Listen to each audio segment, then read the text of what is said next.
예, 안녕하세요. 난야함의 담현스님입니다.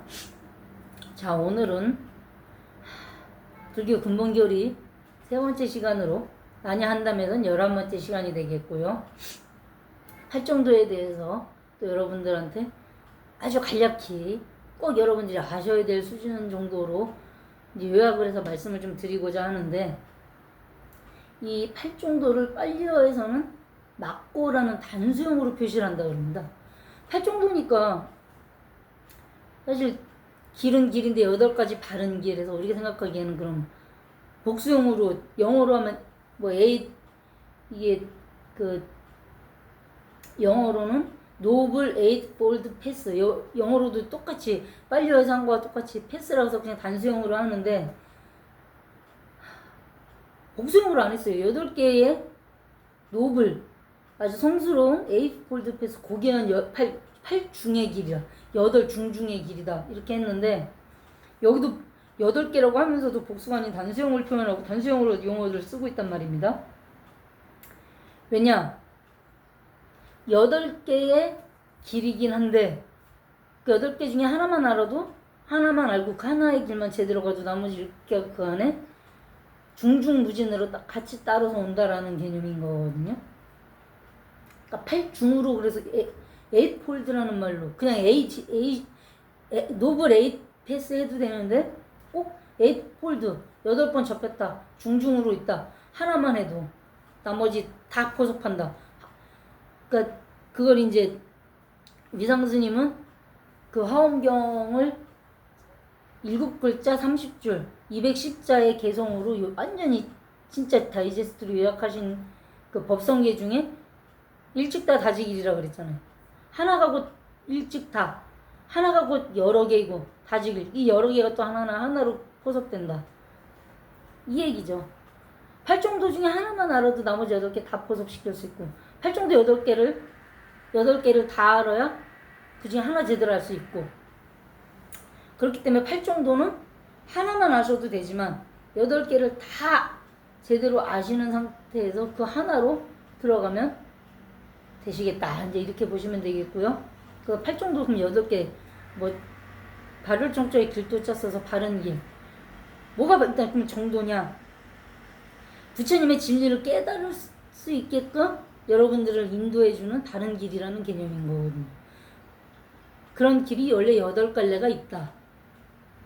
여러분들 특히 조계종 이런 데 보면 자기네 심볼이랄까, 마크에 이렇게 왜 배 키 모양으로 이렇게 선장들 조종하는 키 모양으로 동그랗게 해갖고 뾰족뾰족하게 해갖고 8갈래로 돼 있는 동그란 원에 8갈래로 이렇게 바퀴살처럼 돼 있는 거 보신 게 있을 거예요. 그게 팔정도를 형성한 그림인 거거든요. 그 8개 결국은 가운데 하나에서 만나잖아요. 에이폴도 중중으로 쌓여있기 때문에 그걸 표현한 거거든요. 그래서 그럼 이 8가지는 또 뭐냐? 첫 번째 정견, 두 번째 정사유, 세 번째 정어, 네 번째 정업, 다섯 번째 정명, 여섯 번째 정정진, 일곱 번째 정념, 여덟 번째 정정, 이렇게 되어 있습니다. 이거 제가 말씀드렸다시피 자료 올려드릴 거니까 그냥 보시면은 훨씬 이해하시기 편하실 거예요. 그래서 정견은 뭐 어떤 분은 번역하길 바르게 보기 이렇게 해놓으셨고, 저도 그래서 그렇게 쓰기는 했는데 바른 견해죠. 그럼 뭐가 바른 견해냐? 삼법인의 진리를 바로 보는 바른 견해. 그 다음 정사유는 줄여서 정사라고만 쓰기도 하는 게 바르게 생각하기. 뭐가 또 바른 생각일까요? 무상무화하다고 바르게 생각해야죠. 근데 우린 유상무화하다고 우기고 있으니까. 세 번째 정어, 바르게 말하기 내진 바른 말하기. 정말 진리에 부합하는 말만 하기. 망어하지 말기. 네 번째 정업, 바르게 행동하기. 이건 바꿔서 말하면 내 업보 받을 거 제대로 다 받고 더 이상 악한 업을 쌓지 않고 선한 업만 쌓아서 뭐 금생이 안 되면 다음 생이라도, 또 그것도 안 되면 또 그 다음 생이라도, 근데 가능하면 금생에 해결하고. 다섯 번째 정명, 이거는 목숨 명자를 쓰는데 바르게 생활하기, 바르게 내 목숨을 유지하면서 생활해 나가기, 이렇게 보시면 되겠고, 그 다음 여섯 번째 정정진, 바르게 정진하기, 끊임없이 수행하기. 이게 지난 시간에 전에 한번 노노의 군자삼당 말할 때 하기 시습지면 시습을 제가 때때로 뭐 닫고 있기만 아니다. 항상 always 언제나 이렇게 말씀을 드렸죠. 이게 정정진이에요. 항상 언제나 진리를 생각하고 이게 왜 진리인가 고민해보고 답 안 나오면 답 나올 때까지 한번 끝까지 한번 가보고 그다음 정념. 이 염자는 생각할 염자인데 바르게 깨어있기 이렇게 해석이 되는데 이게 뭐냐? 항상 어느 순간이든 뭔가 어떤 경계가 왔을 때 나한테 왔을 때 사실 저도 스님인데도 그게 잘 안 되는데 막 우욱하고 승질이 올라올 때가 있어요. 그건 왜 그러느냐? 무상부화인데 무상부화한 거를 안다고 하면서도 실제로는 아는 게 아니에요. 그래서 욱하는 게 올라와. 내 뜻에 안 맞으니까. 그러니까 뭔가 어떤 경계가 왔다. 뭐가 들어오면 이렇게 생긴 이런 놈이 들어오는구나. 그걸 항상 깨어있어서 아는 거. 항상 그 성성하게 깨어서 지금 나한테 어떤 망념이나 그러니까 망집이 들어오느냐. 이거 그때 바로바로 영어로 하면 캐치해내는 거. 순간 캐치해내는 거. 요런 게 왔구나. 아는 거. 이게 어떻게 보면 정념이에요. 근데 왜 알아야 되느냐? 알아야 이놈을 나가라고 하든 그놈을 끌어안고 살든 그놈을 통해서 내가 한 계단 더 올라가든 뭘 할 거 아니에요. 모르면 아무도 못해요. 그냥 모르면 거기에 지배당할 뿐이지. 그래서 정념이 7번째 와 있고 8번째 정은 바르게 집중하기 했는데 이 정자는 사실은 삼매를 말합니다. 삼매는 뭐냐? 완전히 정신이 집중된 상태에서 인간의 영역을 초탈해 저 위에 신적 존재들이나 볼 수 있는 그런 경지까지 보는 거. 그래서 흔히 우리 인간의 인지 능력으로는 3차원까지 본다 그러잖아요. 그러니까 영어로 하면 X축, Y축에 끽해봐야 Z축이라 그래서 어떤 부피까지. 그러니까 사각형 박스 이런 게 있으면 X, Y 이 높이를 Z로 보면 3차원. 그러니까 이런 평면은 1차원이고 그러니까 선을 그으면 1차원, X, Y 좌표 이렇게 십자가로 그냥 좌표만 그으면 2차원. 근데 그거를 부피로 계산하기 위해서 사각 박스 모양을 하든 삼각 박스 모양으로 이렇게 점선 쳐갖고 우리 눈에 안 보이는 것이 보인다고 치고 그린다 치면 이게 3차원이라는 거거든요. 여기까지밖에 보통 인간들 못 봐요. 근데 3매에 들면 이걸 어디까지 보냐면 10차원까지 본다는 거거든요. 이 10차원은 또 뭐냐? 우주 법신의 깨달은 상태에서의 우주 그 자체를 본다는 거거든요. 근데 사실 저도 이 10차원까지 본 게 아니라서 사실 이거 자세히 말씀은 못 드리겠는데 9세 10세가 호상직이라는 말이 있어요. 또 위상스님 또 법성계에 나오는 말인데 9세와 10세가 호상직 서로 상측한다.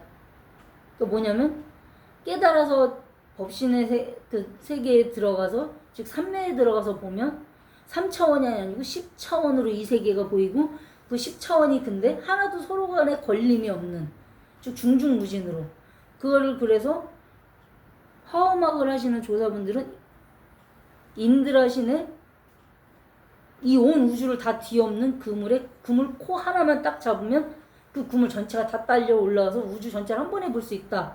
그 인드라망이라 그러거든요. 중중무진의 인드라망 그 그물 코 하나 그것만 제대로 잡아도 끝난다 이렇게 보시는 건데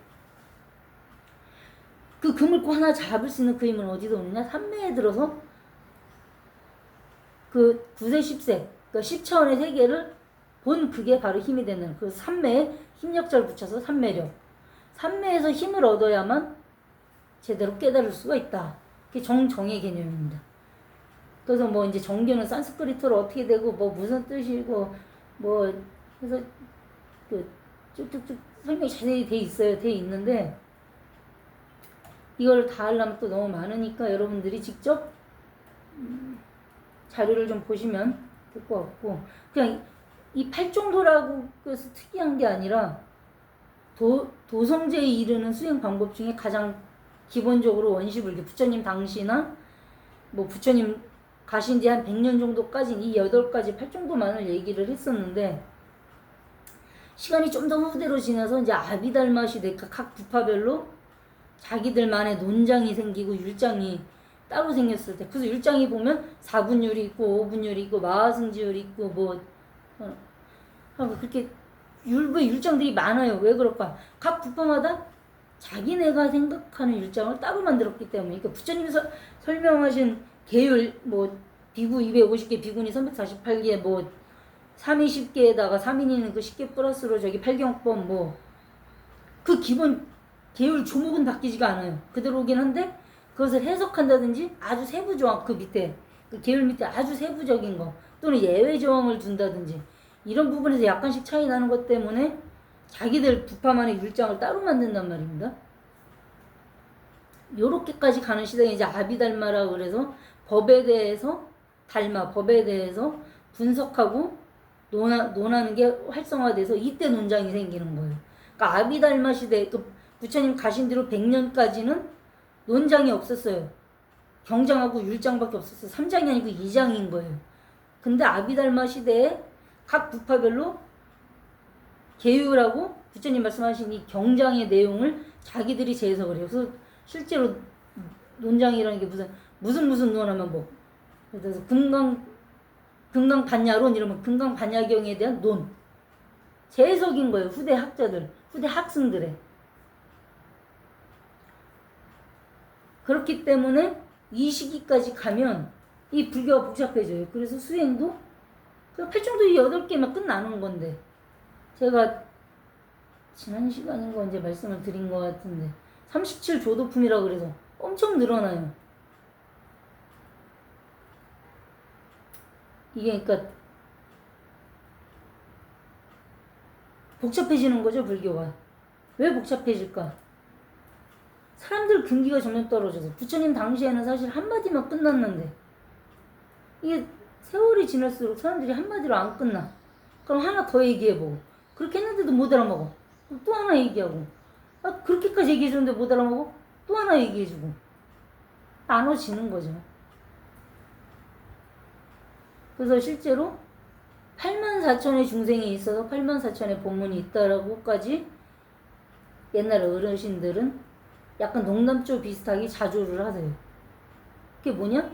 사실 부처님법 이고등락 한마디만 끝나는데, 선사들은 마음 심자 하나, 내 마음 하나 깨달으면 끝나는데, 이렇게 얘기를 하면 못 알아듣잖아요. 저부터도 못 알아듣거든요.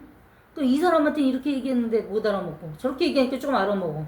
근데 이 옆에 있는 이 사람한테 그렇게 얘기해주니까 못 알아먹네? 그럼 또 다른 얘기에서 또 설명해줘. 그 조금 알아먹는 것 같아. 그 이쪽에 있는 놈이 저는 그래도 모르겠는데요. 아씨, 나보고 어쩌라고 이렇게 되는 거죠. 그러니까 중생 숫자만큼 법문이 생기는 거예요. 그러다 보니까 부처님 당시에 부처님 본인도 8정도만 얘기를 하셨어요. 암기 경전들 보면 도성제로 8정도를 얘기하셨거든요. 근데 나중에 4년처, 4정근, 4여의주, 5군, 5력, 7각지, 37절 조도품에 6바람이래, 4가지 더해서 10바람이래. 왜? 한 가지로 8정도만 갖고 수행해갖고 깨달아 마실 수 있는 그 상근기가 이제 없기 때문에 37 조도품까지 갔는데 중근기도까지 그렇게 끌고 올라갔는데 그래도 안 돼. 그럼 대승의 대비 원력으로 10바람일로 그냥 하근기까지 다 끌고 가자. 그 점점 많아지는 거예요. 그러니까 사실 불교는 어려운 종교가 아닙니다. 불교는 이 세상에서 가장 쉬운 종교입니다.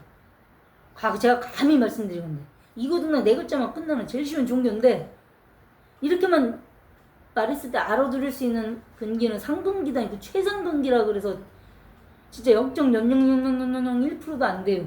그럼 나머지 99.9999% 중생들 버리고 갈 수가 없잖아요.